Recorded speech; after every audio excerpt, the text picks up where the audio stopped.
श्री सद्गुरु महाराज की जय। मौत की सही जानकारी।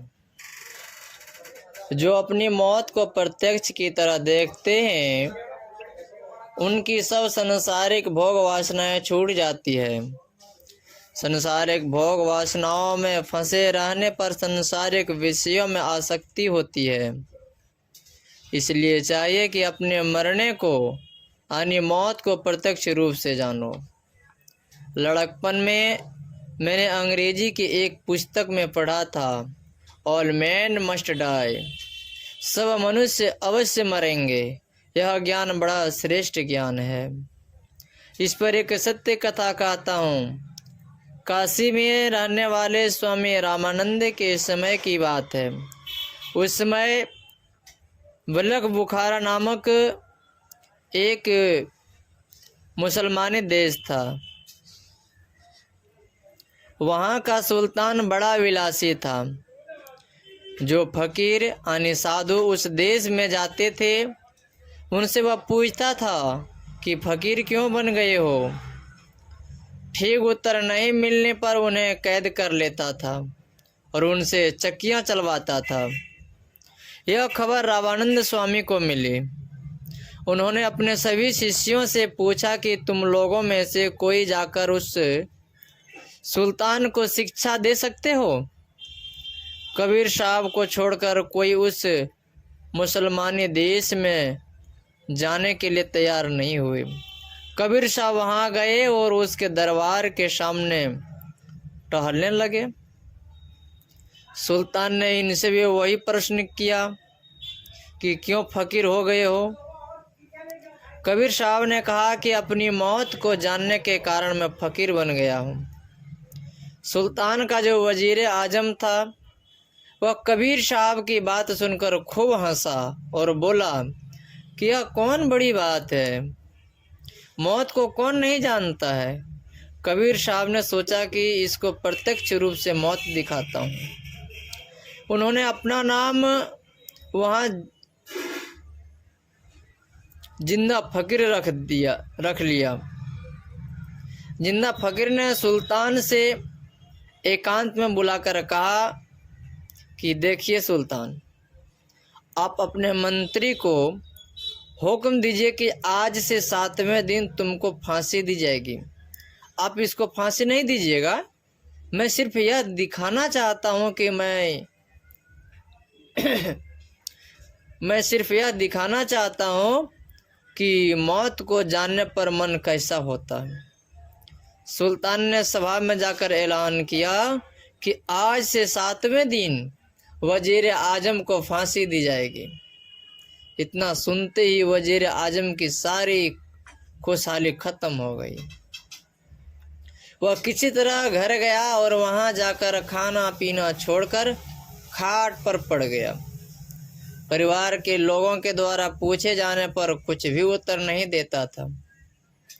किसी तरह 6 दिन बीते। 7वें दिन सुल्तान के सामने वह बुलवाया गया। जिंदा फकीर ने कहा कि वजीर आजम, उस दिन तो आप खूब हंसते थे, आज क्या हो गया है। आपने जो बढ़िया घोड़ा रखा है उस पर सवार होकर जरा घूम आइए। वजीर आजम ने कहा, मुझे कुछ नहीं सुहाता है, मेरे सामने तो सिर्फ मौत ही मौत नजर आती है। आज मैंने मौत को अच्छी तरह जान लिया है। जिंदा फकीर ने सुल्तान से कहा, देखिए सुल्तान, आज इसने मौत को ठीक से जाना है। जो कोई मौत को अच्छी तरह जानते हैं उनके सब भोग समाप्त हो जाते हैं। कबीर साहब के कहने पर सुल्तान ने सभी फकीर कैदियों को छोड़ दिया। कबीर साहब ने उस सुल्तान को फकीर बनाना चाहा। कबीर साहब तो पूर्ण संत थे, वे जिस रूप में होना चाहते थे हो जाते थे। एक दिन वे लौंडी का रूप बनाकर राजा के पलंग पर सो गए। जब सुल्तान ने देखा तो उसे बहुत क्रोध हुआ। और उसने हुक्म दिया कि इनको 100 कोड़े लगाओ। जब लौंडी को कोड़े लगाए जाने लगे तो वह खूब हंसने लगी।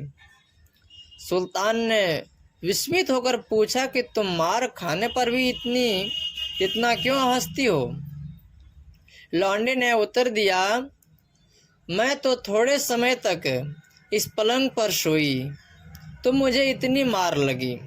जो बहुत सोता है उसको कितनी मार लगेगी, यही सोचकर मैं हंस रही हूँ। राजा समझ गया कि यह जिंदा फकीर ही है। वह फकीर हो गए। एक दिन मैदान में उसको कबीर साहब से भेंट हुई। उन्होंने उसे सच्ची युक्ति बता दी। वह भी साधन करके सच्चा फकीर हो गया। सुल्तान का पुत्र अपने फकीर बने पिता की खोज करवाने लगा। एक दिन सुल्तान का एक सिपाही एक फकीर से मिला। फकीर ने उससे पूछा कि मेरा सुल्तान फकीर हो गया है, उसका पता बता सकते हो? उस फकीर ने कहा कि उस पापी का क्या नाम लेते हो? सिपाही ने उस फकीर को खूब पीटा, यह कहकर कि तुम मेरे सुल्तान को बुरा क्यों कहते हो? वह फकीर खुद सुल्तान ही था। सिपाही ने उसे पहचाना नहीं। होते होते सुल्तान को अपने पुत्र से भेंट हुई। पुत्र ने पूछा कि आप फकीर क्यों हो गए? आपका तो सब पर हुक्म था। फकीर बने सुल्तान ने कहा कि वह सब तो क्षणभंगुर था। मौत को जानने से मनुष्य की सब वासनाएं समाप्त हो जाती है। जो सिद्धि को प्राप्त कर लेते हैं उनकी बात तो कुछ और ही हो जाती है। जो नाक, आँख, त्वचा आदि के सुख में फंसे रहते हैं वे इंद्रियों से नहीं छूट सकते। जो संत होते हैं वे किसी की बुराई नहीं करते। जैसे कबीर साहब, नानक साहब इत्यादि संतों ने किसी को शाप नहीं दिया। इसी तरह दक्षिण में जितने महात्मा हुए हैं वे सब भी बहुत सहनशील थे। नानक साहब ने कहा है, धरती उपाय धरी धर्मशाला। इस धरती रूपी धर्मशाला में लोग आते हैं फिर चले जाते हैं। लोगों को चाहिए कि वे ईश्वर का भजन करें। ठीक ठीक साधन करेंगे तो कुछ न कुछ प्रत्यक्षता होती जाएगी। अपने से अपने पर पहरा देना होगा। जो अपने को अपने पहरे के अंदर नहीं रखेंगे उनके लिए संकट का समय आ जाएगा। सत्संग से ही ज्ञान और गुरु की पहचान होगी, किसी दूसरे उपाय से नहीं। श्री सद्गुरु महाराज की जय। या गुरुदेव का प्रवचन महर्षि मिहि के दिनचर्या उपदेश है।